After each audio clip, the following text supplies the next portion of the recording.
Vicky, hello. Hi. Can I ask you a question? Yes. Does it matter if you are good at what you do and people that you're working with know that you're good, but you don't stand out, you're not sort of prominent? Well, in my mind, if you want to grow, if you want to have new business, new clients, then you have to stand out. So what you're saying is, and I get that the correlation between new business acquisition and standing out go together. I would guess, yeah. Yeah.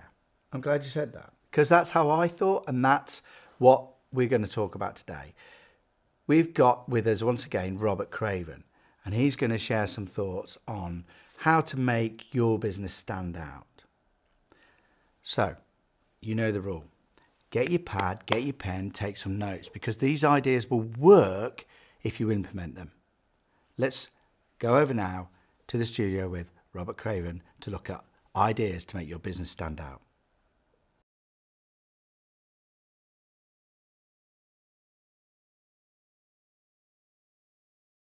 Hello, my name's Robert Craven. I've been asked to talk about Bright Marketing. Now, Bright Marketing, plug, but I will give the plug very, very deliberately, is also known as a zebra's arse. And hopefully I'll remember to come back to why the book Bright Marketing is called Zebra's Arse. But obviously one of the clues is in the cover, but I think it's a significant thing to actually think about. So, Bright Marketing. Why should people bother to buy from you when they can buy from the competition? Okay, let me just frame this. Marketing for me is everything. Marketing for me is the most exciting thing you can do with your clothes on.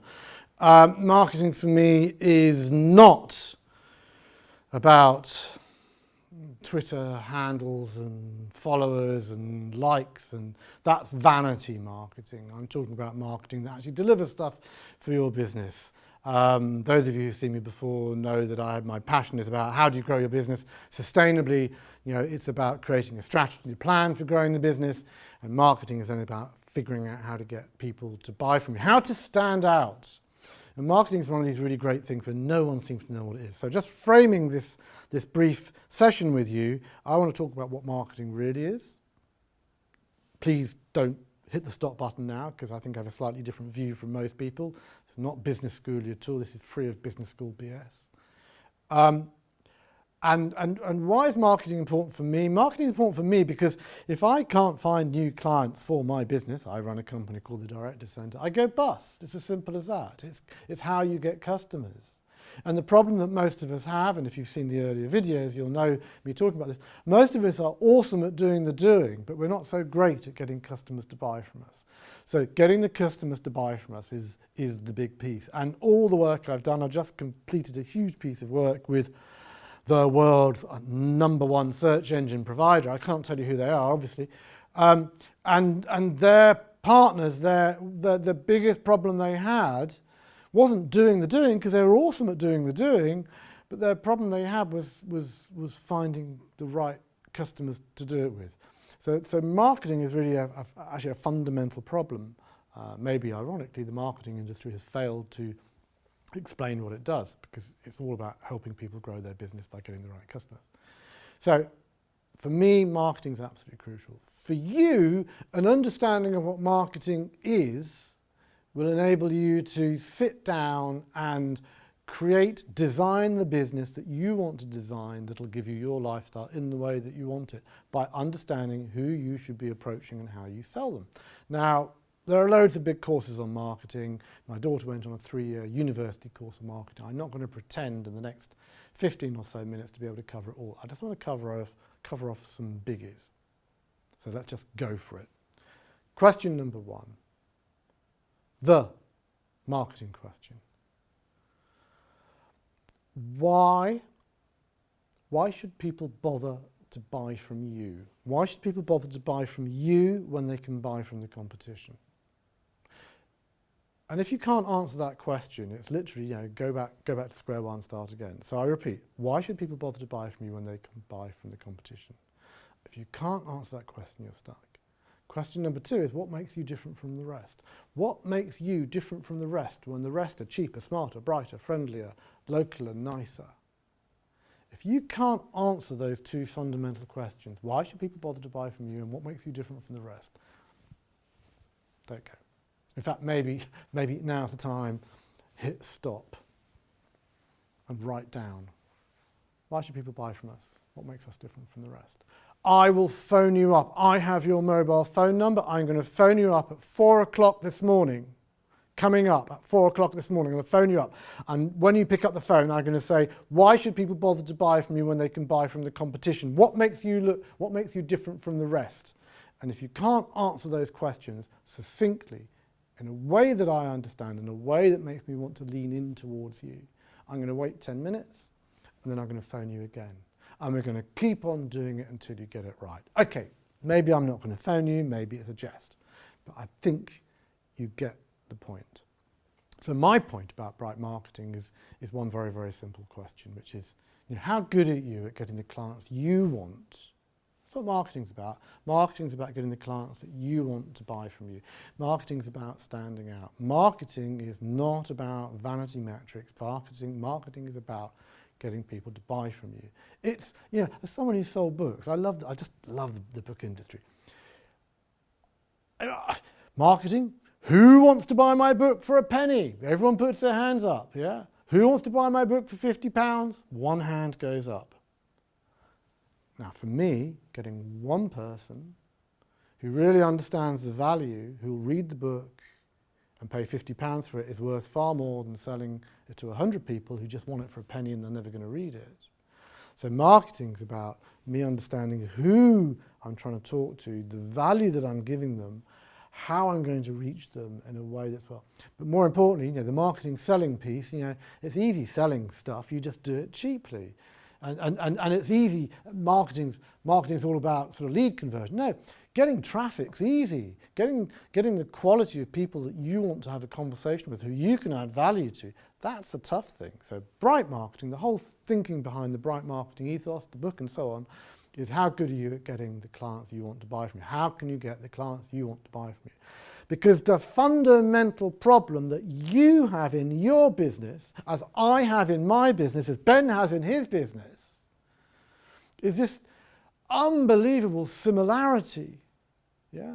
Our competitors employ similar people with similar educations at similar rates of pay, using similar software and similar hardware to sell similar products to similar people, using similar websites to sell these similar products at similar prices to similar people, using similar sales pitches to sell those similar products to the similar people. It is so beige, it is so bland, it is so blancmange, it is so dull for the customer or the competitor, that not the competitor, the customer, that everything looks the same.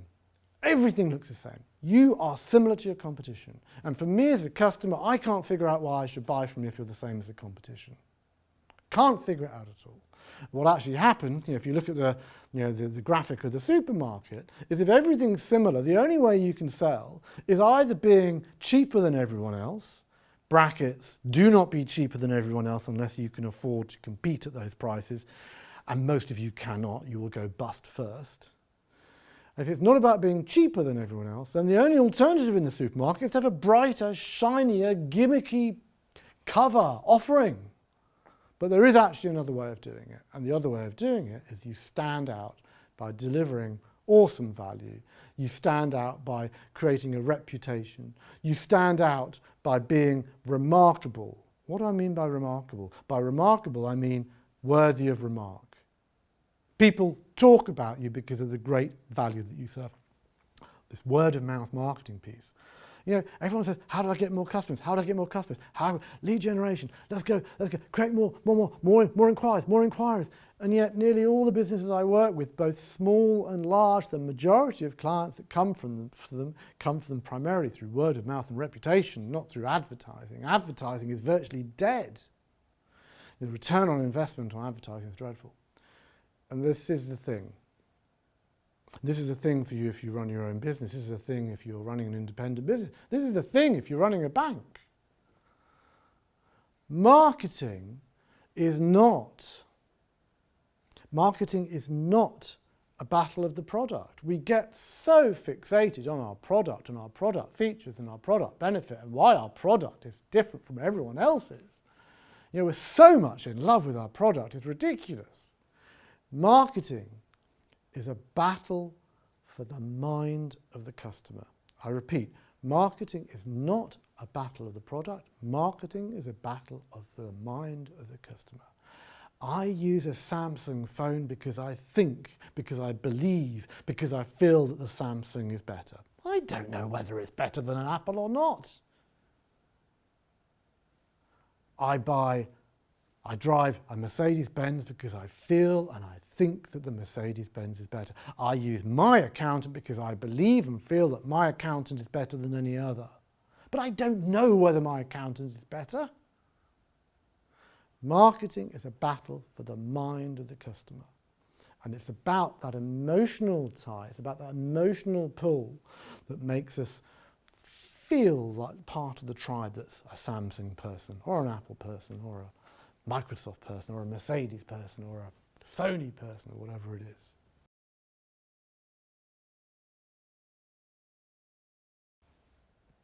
So, how do you communicate this? Well, you can communicate this with something called the elevator pitch. Typically, we do the elevator pitch in half a day. I'm going to do it to you in about 2 minutes. So what's the elevator pitch? You get in a lift in New York City, and into the lift gets Bill Gates. Oh my God, it's Bill Gates! Bill Gates presses the button for the 9th floor, turns around to you and says, "Hi there, what do you do?" And you realise you've got until the 9th floor, which is about 30 seconds, to tell Bill Gates what you do. And most of us go, "Oh, hi, it's really difficult to explain what we do. You know how when people want a video made of them, but it might be for television, but it might be for YouTube. Well, my company, how can I explain it? What we do is we do the film, but we use 5 different formats and 7 different platforms." You know, he's come to the 9th floor and he's out. So the elevator pitch is a way of very succinctly explaining what you do. If we were in the UK, it would be Canary Wharf, and into the lift comes Alan Sugar. I've worked with Alan Sugar. I might take the stairs, but that's a different story. I'll tell you that one another day. So, elevator pitch. So, it goes in line like this. 1, we work with these sorts of people. Not everyone, please, but specific sorts of people. We work with 15 to 17-year-old girls. We work with young Afro-Caribbeans. We work with grey-haired people. We work with blah sorts of people who have a problem with. Talk about the problem, talk about the hurt, talk about the itch, talk about the scratch that people have, talk about the problem they have. The motivation away from is much stronger than motivation towards. Yeah? The motivation to give up smoking isn't about, "I'd like my clothes to smell nice." The motivation is about, "I'm petrified of dying." So motivation away from is really, really strong. So name the problem. Yeah? We work with 15 to 17-year-old girls who've got a problem with really acute acne. We work with Afro-Caribbean women who have a real problem finding the right hair oils for their hair type. So name the problem, because then people go, "Oh, I know what you're talking about." Then say what we do is, but be really succinct, because actually I don't really care about what you do. I'll explain in a minute.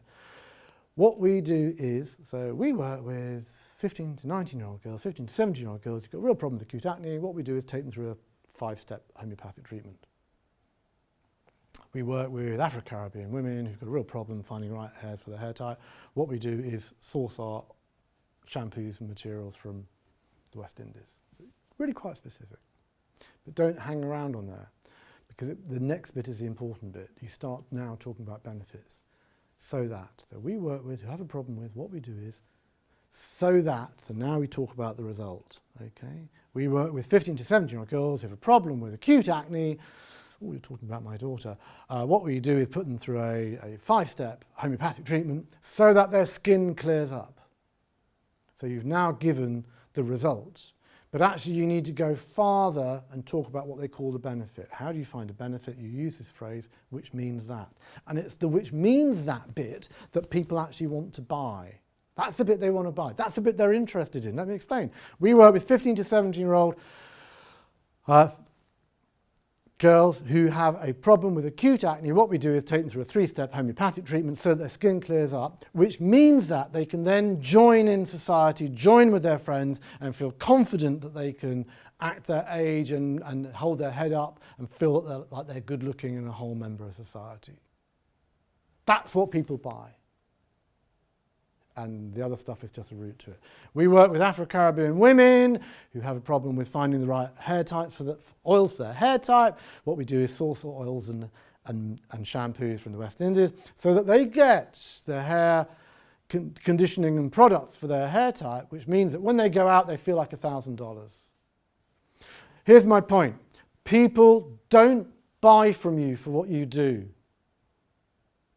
People don't buy from you for what they do. People buy from you for what you do does for them. I can't emphasize this clearly enough. People do not buy from you for what you do. They buy from you for what you do does for them. And our fixation with being obsessed with our product is just shocking. Our obsession should be with how we help our customers and clients get what they want.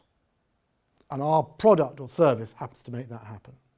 And most of marketing is all about selling, buy from me, buy from me, buy from me, as opposed to I have a solution which will give you what you want.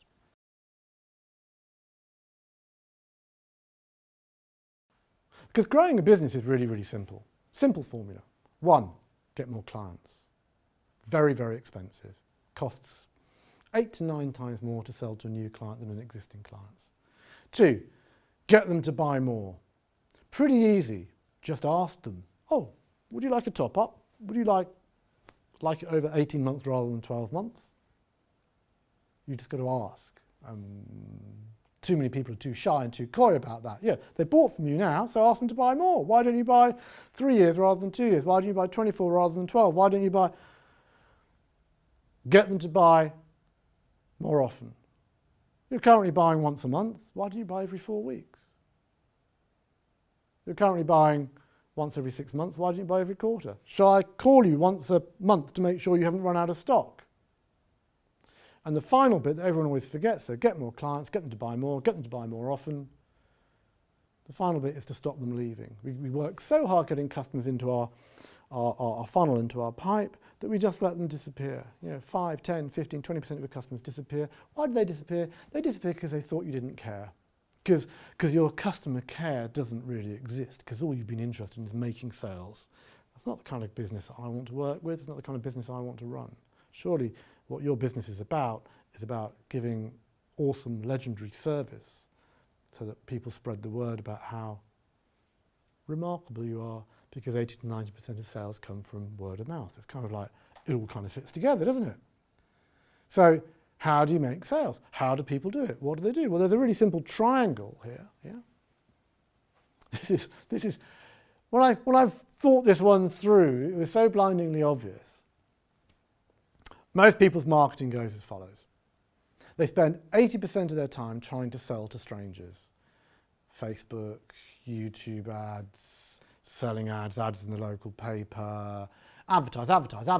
Selling to people who don't know who you are, don't know what you make, don't know your reputation, don't know who your clients are, don't know your product, and they're probably not going to see the advert because they're flicking through, and even if they do see the advert, it's just an interruption, so they're probably going to ignore it. So you wonder why advertising doesn't work very well. Well, just use your brain. And most people spend 80% of their time selling to strangers, 15% of their time selling to friends, people who know the product, know you, like you, and they maybe spend 5% of their time trying to sell to lovers. Lovers, people who adore the product, ambassadors and best friends and good customers. Just imagine turning that upside down. If you spent 80% of your time trying to sell to your lovers, getting them to recommend, getting them to refer, getting them to spread the word about how remarkable you are, worthy of remark. And maybe you spent 15% of your time talking to friends because they know who you are, they know what you do, but they're not quite ready or they're not quite engaged to sell on your behalf. And then just spent 5% of your time trying to sell to strangers. It kind of seems like a blindingly obvious, simple way of making your marketing actually work. Okay, so how do you do this thing? You do need a marketing plan. I do advise a piece of paper. And I do suggest that you answer some following questions. You've got your strategic plan, you know what you're doing with your business. Now let's just create a marketing plan. Maybe one PowerPoint, maybe two. Simple, simple, simple, 2 or 3 lines for each question. So what is your marketing strategy? In other words, how will your plan support your business goals? What is this strategy about? Mission, numbers. What are the numbers you're trying to approach? How many people are you trying to hit? How many sales are you trying to make? In what time frame? At what cost? Target market. Who are you trying to reach? Be absolutely specific about who they are, so that way you can write stuff which fits the avatar that you have of them. Don't try and sell all things to all people. Be specific about who you're selling to. Competitive analysis. Let's look at who we're competing against. Who are they and how do we rank against them? How's our website compared with their website? How do they sell? Are they selling on price or quantity? Why should people buy from us when they can buy from the competition? We're back to that. Your unique selling proposition. Business school nonsense phrase, but the point is this. What makes you unique? What makes you different? What makes you special? You need to be able to articulate that so it goes up the food chain in terms of messages and website and purpose and vision and brand, and it comes down so that we in the organisation all know that. Pricing strategy. Where are we going to be on the price point? How are we going to reach the target customer? Is it by word of mouth? Is it by referral? Is it by recommendation? Is it by advert? Is it by networking? Is it by lumpy mail? Figure that one out for yourselves. How much are we going to spend and on what, and what do we expect to get back for it? That's the marketing budget. What are your objectives? Be clear about the tasks and the jobs in hand to make this happen. Create the calendar. And then measure it. What are the measures? The metrics. What are you implementing? How are you going to measure? So here's some just basic facts that we just need to handle around making your marketing stuff work. I'm going to talk about this. This is Doug Hall. If your business does not demonstrate an overt business benefit, numbers. So this is based on research around 4,000 promotional pieces and figuring out the ones that work against the ones that don't work. If you don't have an overt business benefit when you sell, we don't talk numbers. Typically our clients see profit increase by 30% within 3 months. That's what I mean. So numbers. If you don't have an overt business benefit, the likelihood of making a sale is about 13%. It's hardly worth turning up. If, on the other hand, you have an overt business benefit, you stipulate numbers in terms of what you're going to hit for your client, what numbers they're going to get, even if you say, typically our clients get, because you haven't quite got the research, your success rate goes from 13% to 38%. The likelihood of making a sale goes up to 30%. Brackets, if I was you, I'd put an overt business benefit in everything you do. 2, real reason to believe you can deliver. If you don't have a real reason to believe you can deliver, you get about an 18% likelihood of making the sale. Put in a real reason to believe you can deliver, testimonials, video testimonials, case studies. Put in a real reason to believe that you can deliver, the likelihood of making the sale goes from 18%, which isn't great, up to 42%. And finally, the dramatic difference. If there is no dramatic difference, if you're the same as the competition, if there's no way of demonstrating how or why you're different from anyone else, the likelihood of making the sale is a mere 15%. But if you put in a dramatic difference, what makes us different from the rest? We're the first, we're the only one using this technology, we have a money-back guarantee, whatever it is, that dramatic difference from the competition, so you don't look like the others, the likelihood of making the sale increases from 15% to 35%. Of course, if you combine all three, the overt business benefit, the real reason to believe, and the dramatic difference, then you get an even greater likelihood of making the sale. So I would really think carefully about putting those marketing basics in.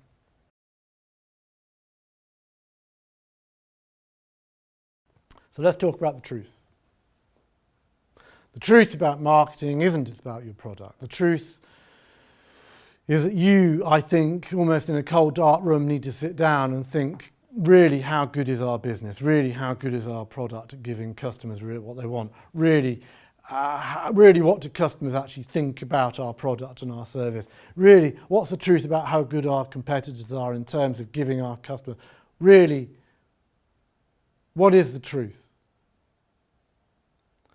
We need to confront what that truth is. We need to sit down and say, what is it that people really say about us? What is it that we really want people to say about us?